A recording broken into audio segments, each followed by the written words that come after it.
Hi అండి. నమస్తే. నేను మీ సునీత. వెల్కమ్ బ్యాక్ టు అమ్మ చేతి వంట కిచెన్ అండ్ వ్లాగ్స్. ఈరోజు వీడియో వచ్చేసి ఎంతో టేస్టీగా ఉండే పండు మిరపకాయ నిల్వ పచ్చడిని ఎలా పెట్టుకోవాలనేది చూపిస్తున్నానండి.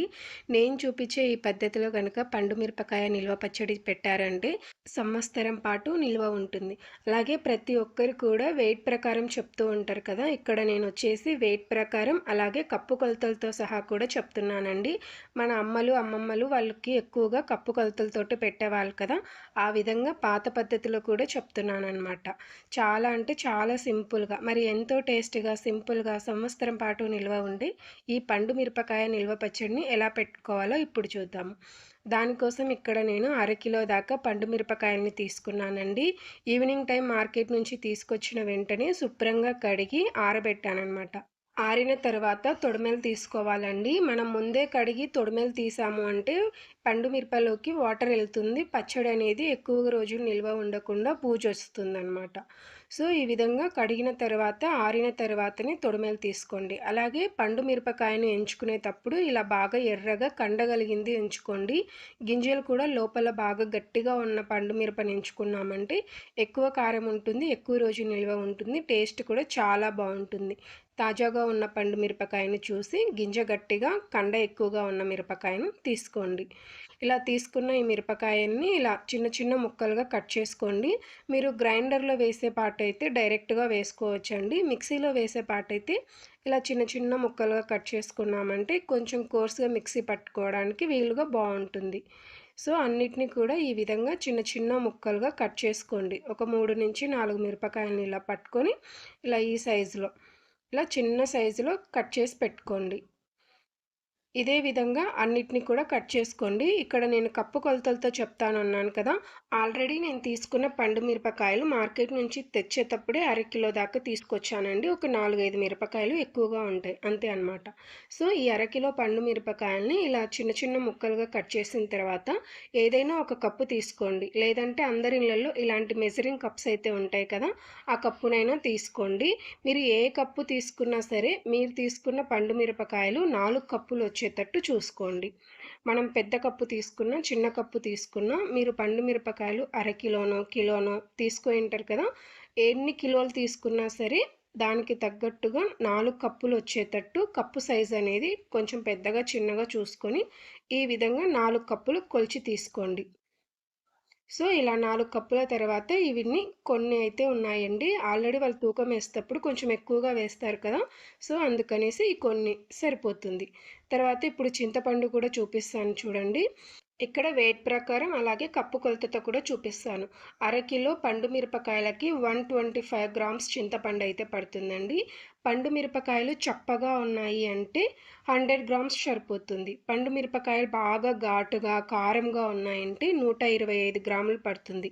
అలాగే కప్పు కొలతతో చూస్తే ఇలా నిండుగా ఒత్తి తీసుకున్నాము అంటే ఒక కప్పు దాకా అయితే ఉండాలి. మీరు పండు మిరపకాయల కారంని బట్టి 100-125 గ్రాములైతే తీసుకోండి. కప్పు కొలతతో అయితే మనం ఏ కప్పుతో అయితే పండు మిరపకాయలు కొలుచుకున్నామో అదే కప్పుతోటి ఒక కప్పు దాకా ఉంటే సరిపోతుంది. ఇప్పుడు ఈ చింతపండు అంతా ఒక మిక్సీ జార్‌లోకి తీసుకోండి. తర్వాత ఇందులోకి ఉప్పు అండి. ఇక్కడ నేను సన్న ఉప్పుని ఎండకి ఎండబెట్టి తీసుకుంటున్నాను. వెయిట్‌లో వచ్చేసి 120-125 గ్రామ్స్ అయితే సరిపోతుందనమాట. మీరు ఉప్పు తక్కువగా వేసుకున్నారంటే పచ్చడి ఎక్కువ రోజులు నిల్వ ఉండదండి. అలాగే కప్పు కొలతతో కూడా చూపిస్తున్నాను చూడండి. మనం మిరపకాయలు ఏ కప్పుతో అయితే కొలుచుకున్నామో అదే కప్పుతోటి కరెక్ట్‌గా అరకప్పు దాకా వచ్చిందనమాట. సో, ఈ విధంగా 125 గ్రామ్స్ తీసుకోండి. కప్పుతో అయితే అరకప్పు తీసుకోండి. తర్వాత మనం చింతపండు తీసుకున్న మిక్సీ జార్‌లోకి ఉప్పుని తీసుకోండి. ఉప్పు అంతా ఒకేసారి కాకుండా కొంచెం 120 గ్రామ్స్ దాకా వేసుకొని మిగిలిన ఉప్పు తర్వాతైనా రుచి చూసి వేసుకోవచ్చు.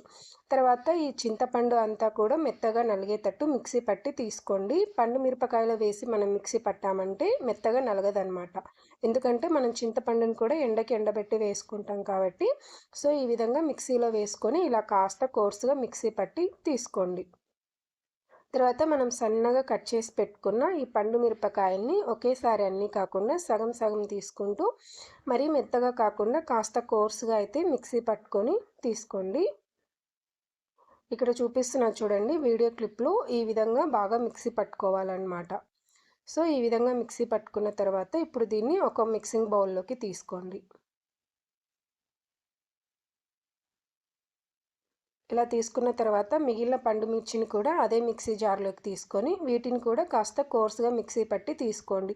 మీరు గ్రైండర్లో రుబ్బుకునే పాటైతే అన్నిటినీ ఒకేసారి వేసుకొని గ్రైండర్లో రుబ్బుకోవచ్చు. సో ఇక్కడ వీడియో క్లిప్లో చూపిస్తున్నట్టు ఈ విధంగా మిక్సీ పట్టుకున్న తర్వాత మనం ముందుగా మిక్సీ పట్టి పెట్టుకున్న పండు మిరపకాయ పేస్ట్ను మరొక్కసారి మిక్సీ జార్లోకి తీసుకొని మొత్తం అంతా కూడా కలిసే విధంగా మరొక్కసారి బాగా పల్సిస్తూ మిక్సీ పట్టుకోండి. తర్వాత ఇందులోకి 1 టీ స్పూన్ పసుపు, అలాగే పావు కప్పు పొట్టు వలిచిన వెల్లుల్లి రెబ్బల్ని వేసుకొని మరొక్కసారి బాగా కలిపి మిక్సీ పట్టుకోండి. వెయిట్లో వచ్చేసి 50 గ్రాముల వెల్లుల్లి రెబ్బలు అనమాట. సో ఈ విధంగా బాగా కలుపుకున్న తర్వాత కోర్సుగా అయితే మిక్సీ పట్టుకోండి. వెల్లుల్లి కాస్త కచ్చా పచ్చగా నలిగితే సరిపోతుంది. ఈ విధంగా మిక్సీ పట్టుకున్న తర్వాత మరొకసారి మిక్సింగ్ బౌల్లోకి తీసుకోండి. ఇలా మిక్సింగ్ బౌల్లోకి తీసుకున్న తర్వాత ఇప్పుడు ఇందులోకి ఆవపిండి, మెంతిపిండి ప్రిపేర్ చేసుకుందాము.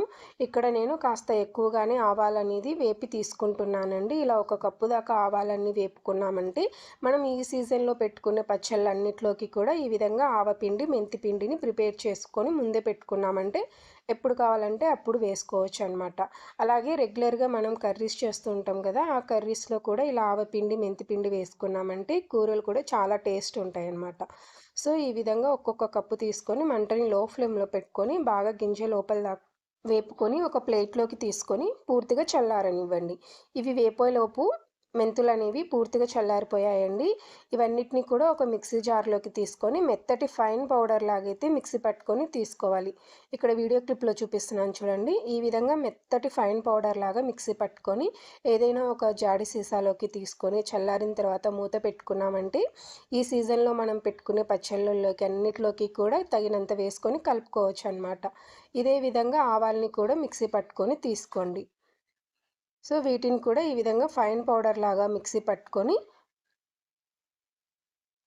ఇక్కడ చూపిస్తున్నాను చూడండి. ఈ విధంగా మిక్సీ పట్టుకొని దీన్ని కూడా ఒక గాజు సీసాలోకి, స్టీల్ డబ్బాలోకి తీసుకొని పూర్తిగా చల్లారిన తర్వాత మూత పెట్టుకున్నామంటే సరిపోతుంది. అలాగే ఈ పచ్చళ్ళల్లోకే కాదండి కర్రీస్లోకి కూడా యూస్ చేసుకోవచ్చు అనమాట. మీకు కూడా ఈ టిప్ మంచిగా యూజ్ అవుతుంది. ఒకసారి ఈ విధంగా ట్రై చేయండి. తర్వాత పండు మిరపకాయలోకి 1 టేబుల్ స్పూన్ దాకా ఆవపిండి, అలాగే 1 టేబుల్ స్పూన్ దాకా మెంతిపిండి వేసుకోండి. 1 టేబుల్ స్పూన్ అయితే సరిపోతుందండి. మీరు అప్పటికప్పుడు ఆవాలు వేయించి తీసుకోవాలి అనుకుంటే 2 టీ స్పూన్ల దాకా ఆవాలు, 2 టీ స్పూన్ల దాకా మెంతులు వేసుకొని వేయించుకున్నామంటే అరకిలో పండు మిరపకాయకి కరెక్ట్గా సరిపోతుంది. లేదంటే ఇలా పొడి కొట్టి పెట్టుకున్నామంటే 1 టేబుల్ స్పూన్ ఆవపిండి, 1 టేబుల్ స్పూన్ మెంతిపిండి వేసుకోండి సరిపోతుంది. ఇవన్నీ వేసిన తర్వాత ఈ పండు మిరపకాయలోకి బాగా కలిసే విధంగా ఈ విధంగా కలుపుకోండి. ఇలా కలుపుకున్న తర్వాత సైడ్లకు ఏదైనా పండు మిరపకాయ పచ్చడి అంటుందంటే ఇలా టిష్యూతో కానీ తడి లేని కాటన్ క్లాత్తో కానీ ఇలా బాగా నీట్గా తుడిచి మూత పెట్టి పచ్చడిని ఒక 3 నుంచి 5 రోజుల పాటు ఊరనివ్వండి. అలా పచ్చడి ఊరిందంటే జిగురుతనం బాగా వచ్చి టేస్ట్ అనేది బాగా ఉంటుంది. వెంటే తాలింపు పెట్టుకున్నామంటే బాగోదు. 3 రోజుల తర్వాత అయితే తీసి చూపిస్తున్నాను చూడండి. పచ్చడి అనేది బాగా ఊరింది కదా, ఇలా కలుపుతూ ఉంటే జిగురుతనం తెలుస్తుంది కదా. సో ఈ విధంగా 3 రోజుల తర్వాత ఇలా మరొక్కసారి బాగా కలుపుకోండి. తర్వాత ఇక్కడ నేను మొత్తం పచ్చడికైతే తాలింపు పెట్టట్లేదండి. ఈ కొద్ది పచ్చడికే తాలింపు పెడుతున్నాను.